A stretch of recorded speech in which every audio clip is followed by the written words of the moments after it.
Yeah, it's really a very interesting topic since we learned that the nation of Israel was established on the principles of connection. They were commanded to be as one people in the land of Israel, to treat each other as one man and one heart. And along with it, there were 12 tribes with tribal identities within the people of Israel, and they were very meticulous about the separation.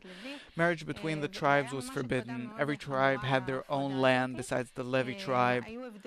I read that each tribe had special characteristics, that there were warlike tribes like Binyamin, Gad, and Dan, kingship tribes like Yehuda and Ephraim, an erudite tribe like Issachar, herdsmen like Reuven, farmers like Asher, merchants and seamen like Zvulun, and a priesthood tribe like Levi, meaning the nation is divided into many parts and skills, and it's really interesting to understand where does this division come from, especially that the people of Israel were established on connection. Exactly because of that. By connecting, we're not erasing any uniqueness of any person, tribe, of the people, but on the contrary, the more we advance, the uniqueness grows. The greater it becomes. It shows us more and more of its different aspects. And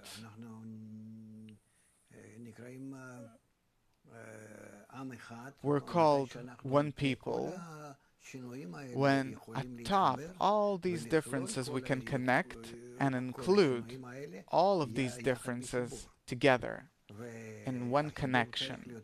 And the connection, it has to be so special, so unique, that none of the differences are erased or disappear. That's, first of all, when we're going for the connection, first of all, we check whether the connection is right, correct, only according to love covers for all crimes, meaning that the differences remain and love covers them. And this is what gives all the beauty and the intensity of the love, because the differences remain. Like with any kind of food, suppose we have to add salt and pepper.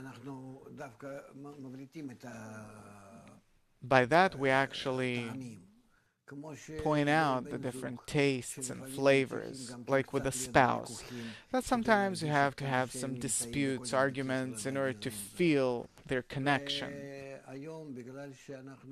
And today, because we simply want to erase all the differences, we see that it's not working. In the European Union and other things, in relationships, we don't know how to integrate people, that along with the connection, we keep the differences. And then we reach a connection called the middle line. We're not erasing the right or the left lines, but we reach the middle line, which means that we're built according to the still vegetative, animate, and speaking, the four layers of our ego. And if we also follow the left line, which is our ego, which separates us, and also the right line that wants to connect us without differences, to erase everything. So if we follow these two lines, if we take these two lines, where the one is love and the other is hatred, unless we connect them together between them in the right kind of connection, we can't succeed. So the right connection is where both the right and the left are connected between them, and then what you get is still vegetative, animate, and speaking, four discernments in the right line, four discernments in the left line, and four discernments on the middle line. All in all, 12. The so-called 12 tribes. And in between them, each one according to where they are, you read about their characteristics, what is each one of them intended for, and therefore we had to keep it, and we even had to marry only within the tribes and so on. And afterwards, when the people of Israel already sinned, they came down from the degree of the middle line, then it was allowed to get married and so on. That's called the deterioration of the generations.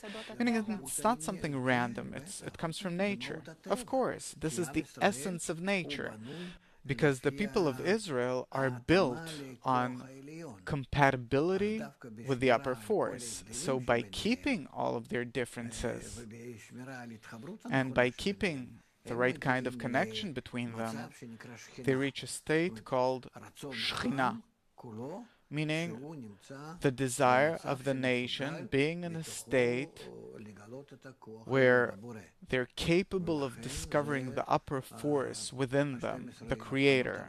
And therefore these 12 discernments are very important, and we'd like to keep them very meticulously. Can you explain again what did you mean by the layers of the ego that characterize each such group?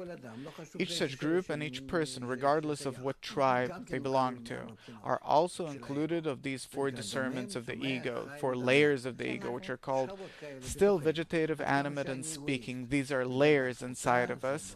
The extent to which I'm an egoist. On the lowest level, it's the still. On a higher level, vegetative. On an even higher level, it's the animate. And on the highest level of the ego, it's the speaking level. This is exactly the Yud K Vav K, the name of God.